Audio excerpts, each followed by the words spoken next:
إنما المؤمنون إخوة فأصلحوا بين أخويكم واتقوا الله لعلكم ترحمون۔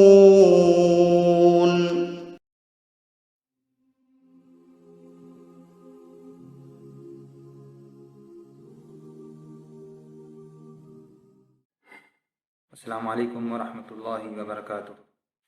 الحمدللہ رب العالمین والصلاة والسلام علی رسولہ الکریم وعلی آلہ واصحابہ اجمعین۔ اشہد ان لا الہ الا اللہ وحدہ لا شریک لہ واشہد ان محمدا عبدہ ورسولہ۔ محترم سامعین، الحکمہ گائیڈنس سینٹر کی جانب سے ایک مسابقہ منعقد کیا گیا، جس میں مشارکین کے لیے سورۃ البقرہ کی آخری 2 آیتیں اور آیت الکرسی یاد کر کے پیش کرنا تھا۔ تو اس مناسبت سے الحکمہ گائیڈنس سینٹر کا تہ دل سے شکر بجا لانا چاہیے کہ اس نے اس قسم کے مسابقہ کرنے کی طرف اپنا قدم آگے بڑھایا، کیونکہ قرآن سیکھنا اور سکھانا، قرآن کی تعلیم دینا، یہ بہت عظیم اجر والا کام ہے۔ جیسا کہ نبی کریم صلی اللہ علیہ وسلم نے ارشاد فرمایا کہ خیرکم من تعلم القرآن وعلمہ، تم میں بہتر وہ ہے جو قرآن سیکھے اور سکھائے۔ تو یہ مسابقہ بھی سکھانے کا ایک رخ ہے، سکھانے کا ایک ذریعہ ہے۔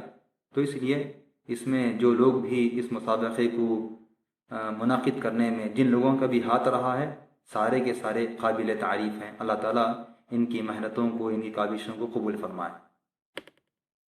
تو مسابقے میں جو آیت الکرسی اور سورۃ البقرہ کی آخری 2 آیتیں رکھی گئی تھیں، تو مجھے ان آیتوں کی کیا فضیلت ہے اور کب کب پڑھنا مسنون ہے، اس کے تعلق سے مجھے بیان کرنا ہے۔ سب سے پہلی چیز یاد رکھیں کہ یہ آیت الکرسی اور سورۃ البقرہ کی آخری 2 آیتیں یہ سورۃ البقرہ میں ہیں، اور سورۃ البقرہ کی پڑھنے کی بہت زیادہ فضیلت آئی ہے۔ اس کی فضیلت کے لیے صرف اتنا کافی ہے کہ جس گھر میں سورۃ البقرہ کی تلاوت ہوتی ہے، اللہ تعالیٰ اس گھر سے شیطان کو بھگا دیتا ہے، وہاں سے شیطان بھاگ جاتا ہے۔ جیسا کہ ابو ہریرہ رضی اللہ عنہ حدیث کے راوی ہیں کہ اللہ کے رسول صلی اللہ علیہ وسلم نے ارشاد فرمایا کہ لا تجعلوا بیوتکم مقابر، اپنے گھروں کو قبرستان مت بناؤ۔ ان الشیطان ینفر من البیت الذی تقرأ فیہ سورۃ البقرہ، کیونکہ شیطان اس گھر سے بھاگ جاتا ہے جس میں سورۃ البقرہ کی تلاوت کی جاتی ہے۔ صحیح مسلم کی روایت ہے۔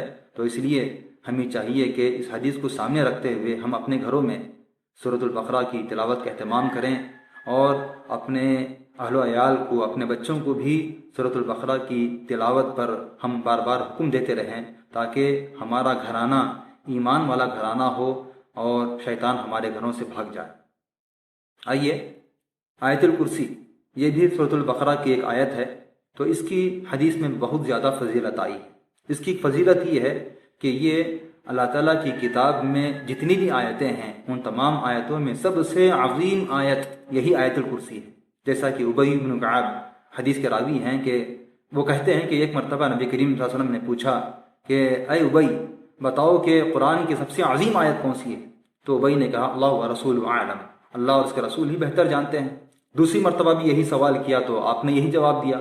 تیسری مرتبہ جب اللہ کے رسول صلی اللہ علیہ وسلم نے جب سوال کیا تو ابی بن کعب نے کہا کہ آیت الکرسی، یہ آیت الکرسی ہے۔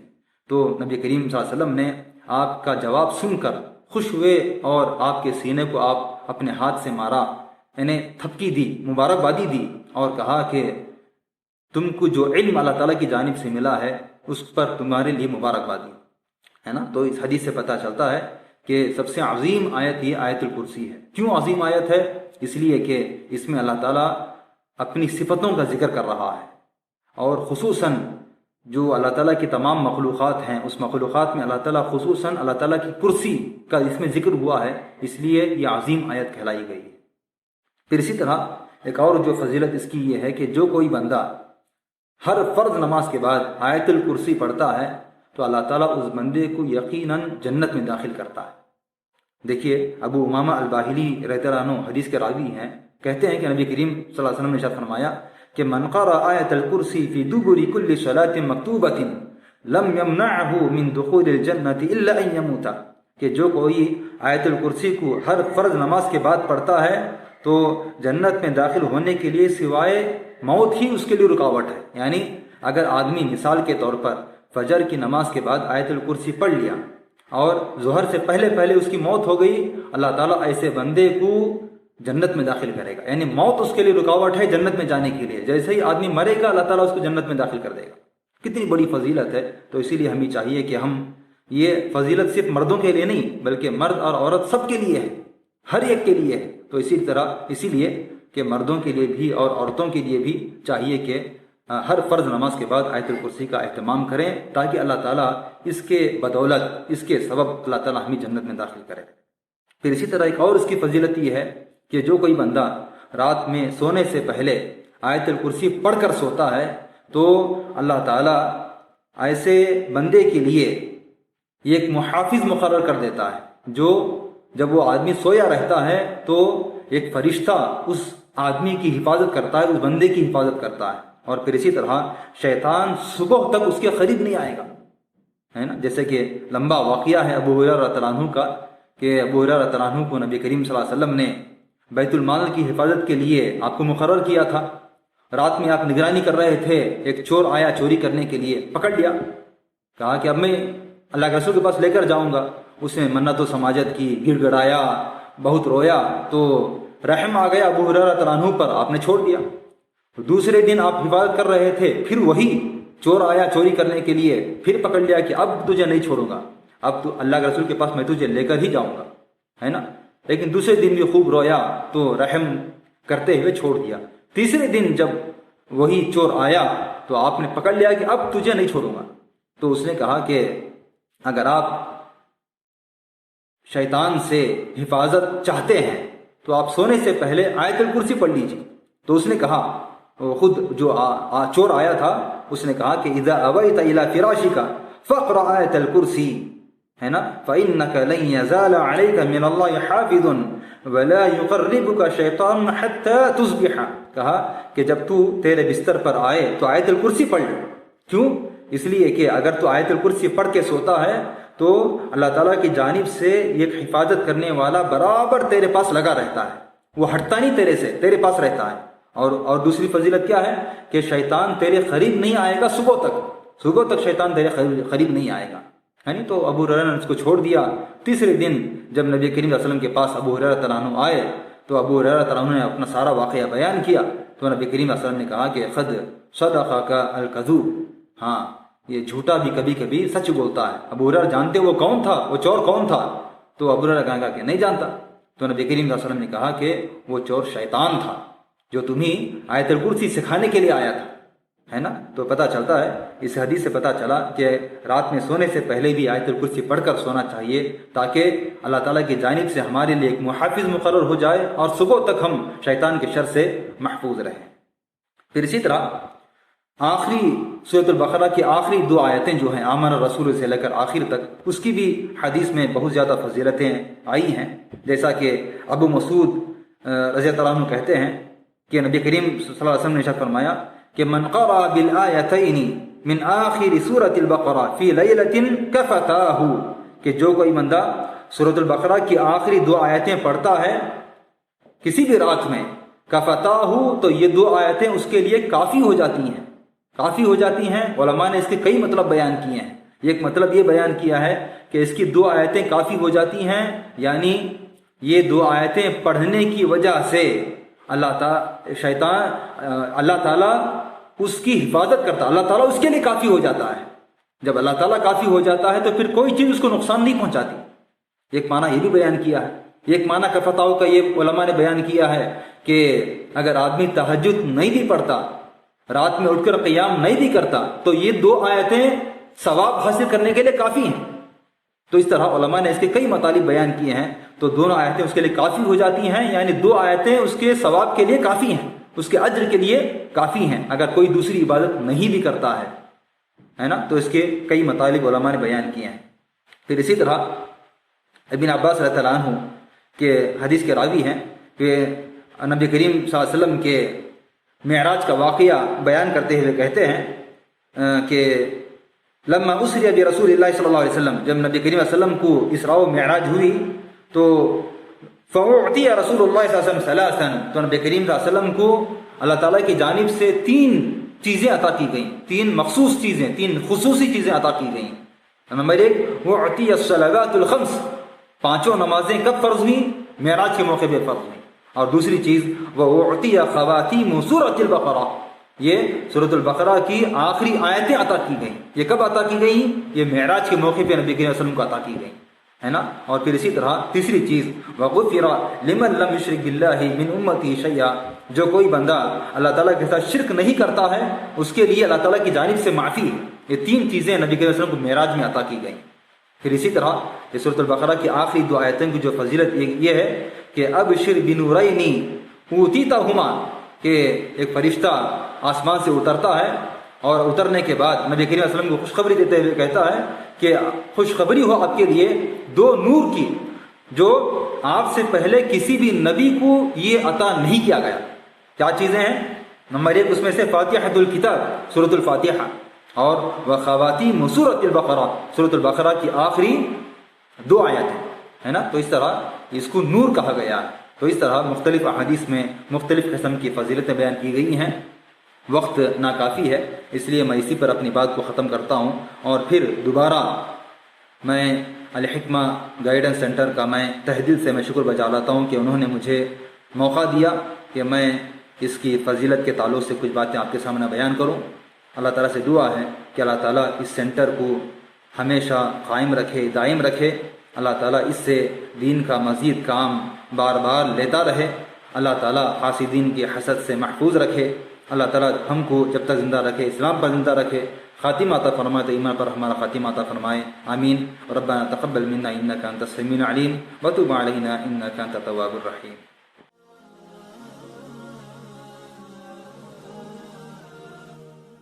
الحمد للہ رب العالمین والصلاة والسلام علی اشرف الانبیاء والمرسلین وعلی آلہ واصحابہ اجمعین ومن تبعہم بإحسان الی یوم الدین، اما بعد۔ محترم حضرات، خواتین اسلام اور اس مسابقے میں شریک طلباء و طالبات، آج کی یہ مجلس جو کہ اڑپی جمعیت اہل حدیث کی زیر نگرانی الحکمہ گائیڈنس سینٹر کی طرف سے قرات کمپٹیشن یعنی قرآن کے حسن تلاوت کا مقابلہ رکھا گیا تھا، اس کے اختتامی اجلاس کی نشست ہے، مجلس ہے۔ اس اعتبار سے یہ ہم سب کے لیے بڑی ہی سعادت کی بات ہے کہ ہم اس مجلس میں شریک ہو رہے ہیں، اور آج ان طلباء و طالبات کی ہمت افزائی کرنے جا رہے ہیں جو 2 گروپوں میں، ایک تو چھوٹے بچوں والا گروپ جنہوں نے آیت الکرسی کی حسن تلاوت کا مظاہرہ کیا، اور دوسرا بڑے طلباء و طالبات کا گروپ جنہوں نے سورہ بقرہ کی آخری 2 آیتوں کی حسن تلاوت کا مظاہرہ کیا۔ ان دونوں کا مشاہدہ، ان دونوں کے مظاہرے کے بعد ان کے اختتامی پروگرام کا آج ہم اور آپ مشاہدہ کر رہے ہیں۔ سب سے پہلے تو میں آپ تمام شریک ہونے والے طلباء و طالبات کو مبارکباد پیش کرتا ہوں کہ مقابلہ بھی آپ نے کیا تو ایک ایسے میدان میں کیا کہ جس میدان کا مقابلہ نہیں، مقابلے کے سے پہلے اس میں شرکت ہی کامیابی کی ضمانت ہے۔ میں آپ کو بتاؤں کہ قرآن مجید کو اچھی آواز میں پڑھنے کی کوشش کرنا اور اچھی آواز سے زیادہ اس کے قواعد کی رعایت کر کے پڑھنا اسلامی شریعت کی نظر میں بڑا ہی بہترین عمل ہے، اللہ تعالیٰ کو بہت ہی پسندیدہ عمل ہے۔ صحیح بخاری و مسلم کی روایت میں نبی علیہ الصلوۃ والسلام نے بیان فرمایا کہ ما اذن اللہ لنبی ما اذن اللہ لشیء۔ صحیح بخاری و مسلم کی روایت میں نبی علیہ الصلوۃ والسلام نے فرمایا کہ ما اذن اللہ لشیء ما اذن لنبی یتغنى بالقرآن۔ کوئی نبی جب قرآن کو اپنی اچھی آواز میں تلاوت کرتا ہے یا کرتے ہیں تو اللہ تبارک و تعالی جس قدر زیادہ اس کو سنتا ہے اتنا کسی اور آواز کو نہیں سنتا. یعنی مطلب یہ کہ اللہ کے نزدیک جس قدر زیادہ وہ بات اللہ تعالیٰ سنتا اور اللہ تعالیٰ کو وہ پسند آتی ہے اس قدر زیادہ کوئی اور آواز وہ مقام و درجہ نہیں پاتی ہے. اس سے معلوم یہ ہوتا ہے کہ قرآن مجید کو اچھی آواز میں تلاوت کرنا اور قواعد کی رعایت کرتے ہوئے اچھے سے اچھے انداز میں پڑھنا یہ جو ہے اسلامی شریعت کی نظر میں مستحب عمل ہے، اسلامی شریعت کی نظر میں پسندیدہ عمل ہے جو اللہ کے فضل و کرم کی توفیق سے آپ تمام شریک ہونے والے طلبہ و طالبات نے اختیار کیا. حقیقت یہ ہے کہ اس قسم کے مقابلے نوجوان نسل کا تعلق قرآن سے جوڑنے کا ذریعہ بنتے ہیں اور قرآن سے ہمارا رشتہ اگر کما حق ہو جڑ جائے تو پھر قرآن تو ہماری عزت اور سربلندی کی ضمانت بن جاتا ہے، اور اگر قرآن سے ہمارا رشتہ کمزور ہو جائے یہ ہماری ذلت اور پستی کا سبب بن جاتا ہے. اس اعتبار سے آپ کا قرآن سے یہ رشتہ، قرآن کو اچھی آواز میں پڑھنے کا جو رشتہ آپ نے جوڑا ہے اس کو برقرار رکھیں، قائم رکھیں، اور اس کے ساتھ آگے بڑھ کر قرآن کو حفظ کرنے جتنا آپ حفظ کر سکیں اور قرآن کو اہل علم سے علماء کی نگرانی میں پڑھ کر سمجھنے کی کوشش کرنا اور سمجھنے کے بعد اس پر عمل پیرا ہونے کی کوشش کرنا اور عمل پیرا ہونے کے ساتھ ساتھ اسے دوسروں تک پہنچانے کی کوشش کرنا. یہ جو قرآن سے تعلق کے درجات ہیں ان پر ہم اور آپ کو محنت کرنی چاہیے، اور جب ہم یہ محنت کریں گے اس قرآن کے اثرات ہماری اپنی زندگی میں نظر آئیں گے. حضرت عثمان ابن عفان رضی اللہ تعالی عنہ کہا کرتے تھے لو طہرت قلوبکم لما شبعتم من کلام ربکم، اگر تمہارے دل صاف ہونا تو کبھی تمہارے دل تمہارے اپنے رب کے کلام یعنی قرآن مجید کی تلاوت سے بھریں گے نہیں. یعنی مطلب یہ کہ جتنا آپ اس قرآن کو پڑھیں گے قرآن کے پڑھنے میں آپ کا دل اتنا ہی زیادہ لگے گا، اتنا ہی لطف ملے گا، اتنا ہی مزہ آپ کو آئے گا جس قدر زیادہ قرآن کو آپ پڑھتے جائیں گے. شرط کیا ہے؟ ہمارے اور آپ کے نفوس کا تزکیہ اور ہمارے دل پاک صاف ہوں، شرک سے پاک ہوں، بدعات سے پاک ہوں، برائیوں کی نفرت سے، برائیوں کی محبت سے پاک ہوں، بیجا قسم کی خواہشات سے پاک ہوں، اور گناہوں کے جو اثرات ہوتے ہیں ان سے پاک ہوں. جب نفس پاک ہوتا ہے تو اللہ تعالیٰ کے کلام سے ہمارا رشتہ جڑ جاتا ہے. وہیں بعض اہل علم نے اس کی بات کو اسی بات کو دوسرے انداز میں بھی کہا. وہ یوں کہا ہے کہ ہم اور آپ اگر اپنے دلوں کی صفائی چاہتے ہیں تو ہم اور آپ کو قرآن سے ہمارا رشتہ مضبوط کرنا چاہیے. کیوں؟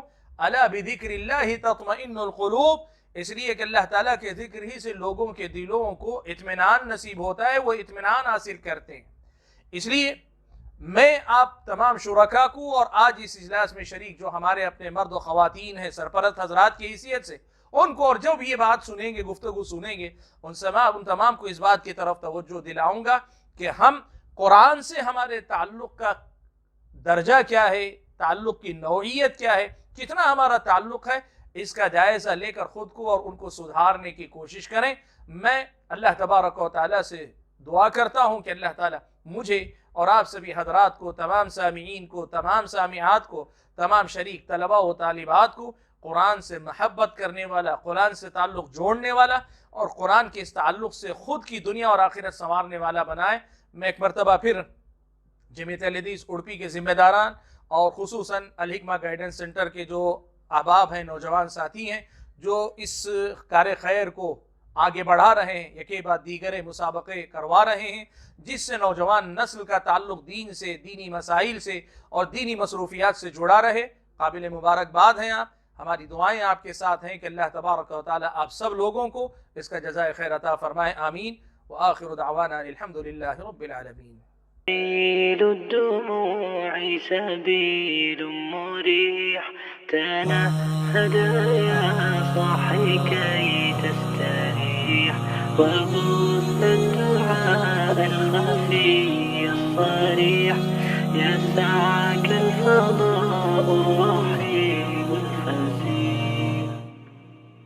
سبيل الدموع سبيل مريح تنهدى يا صاحي كي تستريح وبث الدعاء الخفي الصريح يسعك الفضاء الرحيب الفسيح. سبيل الدموع سبيل مريح، تنهدى يا صاحي كي تستريح، وبث الدعاء الخفي الصريح. يسعك الفضاء الرحيب الفسيح.